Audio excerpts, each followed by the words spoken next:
Lênio, uma coisa que é difícil entender de fato, né, é porque a gente até entende que os americanos que votaram em Donald Trump têm suas razões, né? Eles votaram, eles gostam do Trump. O Trump, ele defende lá, ele é ultranacionalista. Agora, os brasileiros, né, o que é difícil entender, agora, com o discurso de posse do Trump, em que ele foi super agressivo com o resto do mundo, ele deixou bem claro que os Estados Unidos só vai cuidar dos Estados Unidos. Foi muito agressivo, tanto no discurso de posse, quanto na coletiva que ele deu. Inclusive, a gente trouxe aqui, no título da live, agressões que ele fez à América Latina, sempre muito vulgares. Ele falou, eles precisam da gente mais do que eles precisam da gente mais do que nós precisamos deles. Todo mundo precisa de nós. Né? Aí, ó, a Yara até separou aí. Como você vê, a repórter perguntou, como você vê a relação com a América Latina e o Brasil?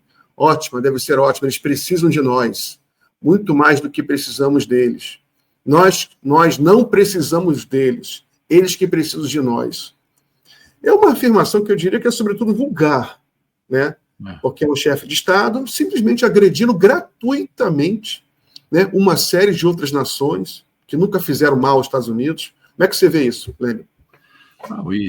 Muito gravíssimo, porque um chefe de Estado tem limitações diplomáticas nas suas falas, né? Existe uma liturgia nesses cargos e, portanto, devem ser seguidos, né? Por isso que existem diplomatas que fazem todo o trâmite das negociações e dos discursos. O que impressiona nisso tudo, por parte dos brazucas, é que eles endeusam o Trump e apoiam qualquer coisa e estão esquecendo que brasileiros serão deportados, que filhos de brasileiros que estão irregulares lá e que até ontem poderiam ter o direito, ou filhos que nascerão agora de mulheres grávidas, que sempre tiveram o direito, né, que é o jus solis, que se diz que é o que nasce no país desde 1798, algo assim, tem a quarta emenda, e que diz isso. O Trump agora, com o decreto, ele acaba, entre aspas, alterando a Constituição e prejudicando as pessoas que nascem e para deportar as pessoas de lá. O que me impressiona é que os deputados eleitos pelo povo brasileiro, eles vão para lá e apoiam que seus irmãos que estão lá, que gostam dos Estados Unidos como eles, serão deportados. E eles não falam sobre a deportação de seus irmãos brasileiros. Entende? Eu ouvi hoje numa rádio aqui de Porto Alegre um repórter falando sobre a grande lição de democracia que o Trump está dando. Aí é difícil realmente, meus amigos. Essa coisa toda vai ter que passar um tempo e algumas coisas que vão acontecer vão fazer com que estes brasileiros que hoje se comportam desse modo, fazendo continência à bandeira americana e tudo isso que já se viu, orações, etc., vão sentir na carne tudo isso que o Trump está prometendo, porque em tudo isso eles não serão outsiders, porque eles continuarão morando por aqui. Os deputados continuarão sendo deputados, alguns não se reelegerão, outros vão se reeleger, enfim, essas pessoas vão sentir tudo isso que hoje eles estão colocando como a grande conquista do século XX, que é a posse do Trump nesse segundo mandato. É o que se ouviu e o que se vê todos os dias agora. Acho que tem que passar um tempo para que, aos poucos, essas coisas... Tanto é que, internamente, vão acontecer muitas ações judiciais invocando a 14ª emenda. Para o nosso telenauta entender, a 14ª emenda trata do jus solis, né?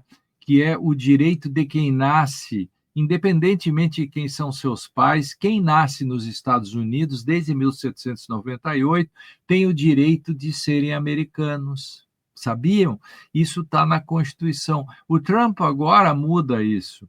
O que vai acontecer? O sistema jurídico americano é diferente do nosso. Se fosse no Brasil, que o presidente baixasse um decreto, se entraria com uma ação direta de inconstitucionalidade para o Supremo examinar.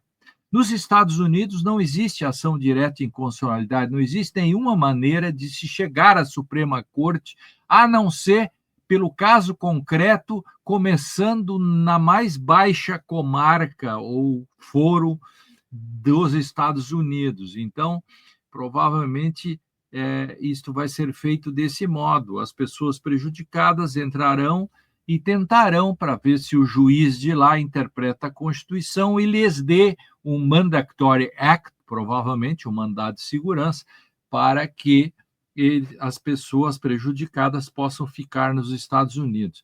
Disso, o Estado recorrerá, isso chegará, mas vai demorar até a Suprema Corte, e a Suprema Corte é que diz por último, porque, para concluir, e nós estamos aqui para explicar isso também, porque nosso programa também aqui é cultura jurídica e institucional. O sistema jurídico americano ele tem uma diferença muito grande com o Brasil, que é aqui você dá um salto e vai direto para o Supremo, e o Supremo pode dizer que a lei não vale em 30 segundos, e lá você leva anos para chegar até a Suprema Corte, porque a gente chama de controle difuso, judicial review, e aqui a gente chama de controle concentrado. Então, um esclarecimento aí que acho que não foi dado ainda nos canais e nem nos jornais, que aqui em primeira mão a gente dá para explicar isso, né? Lênio, inclusive, está aqui na capa do New York Times, agora, atualizada às 2h03 da tarde, que procuradores gerais de 18 estados já processam o presidente Trump hoje para bloquear aquela ordem executiva que se recusa a reconhecer os filhos nascidos nos Estados Unidos de imigrantes não autorizados. Então, a gente vai acompanhar aí essa batalha, exatamente o que você falou. Claro, então é melhor do que eu estou dizendo. Não é uma pessoa que vai entrar lá no judge, lá da pequena cidade. Os procuradores dos estados democratas vão entrar nos seus respectivos tribunais. Isto quer dizer que eles já pulam uma etapa. Ele está dizendo aqui, a matéria, que essa queixa foi apresentada no Tribunal Distrital Federal em Massachusetts e foi acompanhada pela cidade de São Francisco e Washington, D.C. Claro, então, eles dão um salto, porque do foro comum, mas como eles são procuradores, eles representam os governadores, eles já entram no Tribunal Distrital. Olha aí, olha aí, isso aí é a tradução via Google, né? Mas tá aí, não são nem são 18 procuradores federais, mas são 22 estados processando já o Trump, porque ele passou o rodo, né? Mas aí tem uma pergunta aqui da nossa audiência que eu acho que vale muito, que será que essas pessoas que ficam defendendo sanção contra o Brasil, inclusive nas entrelinhas dizendo que o Brasil tem que ser invadido mesmo por Trump, não existe crime de traição na nossa legislação, Lênio? Não. Acontece o seguinte, o direito penal sempre corre atrás dos fatos, né? Antes que alguém, quer dizer, a lei que pune o furto foi feita depois que alguém furtou. Então, nós não pensamos que o Brasil seria escroto ao ponto de traidores da pátria. Então, ainda não fizemos o crime de traição. Agora, talvez, daqui para frente, se possa fazer. É que antes ocorre o fato e depois o direito. Portanto, trai-se antes e depois, talvez, os legisladores façam um crime de alta traição, né? Alta traição à pátria. Né?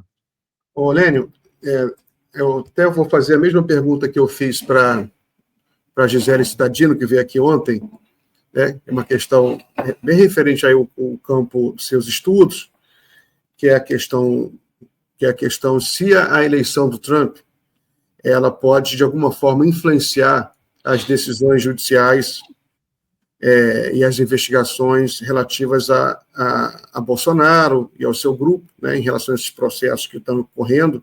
O próprio Bolsonaro deu uma entrevista ao New York Times há alguns dias, uma entrevista que ocupou aí uma parte importante, enorme do jornal, mas que o principal da entrevista é que o Bolsonaro tem esperança de que a eleição do Trump ela pode influenciar a justiça brasileira para que eles tenham os seus direitos políticos restituídos e não corra mais o risco de prisão. Isso aí é uma coisa que, embora possa parecer absurdo para ele pensar isso, ele pensa isso, a gente vê, eles vem repetindo isso de forma insistente, o próprio Eduardo Bolsonaro também. Como é que você vê isso? Bom, vou jogar meus búzios aqui, né, para ver, porque a resposta é muito simples.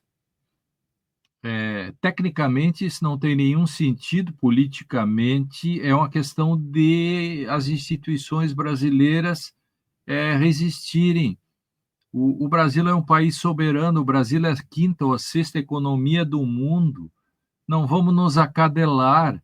O Brasil é grande, o Brasil tem 210, 215 milhões de habitantes, tem um sistema jurídico sólido, enfim. Não acredito, e seria muito triste que o que acontece nos Estados Unidos influenciasse aqui e que nós mudássemos, que o Ministério Público daqui ou o Poder Judiciário mudasse de ideia em face das pressões ou das insinuações do governo dos Estados Unidos.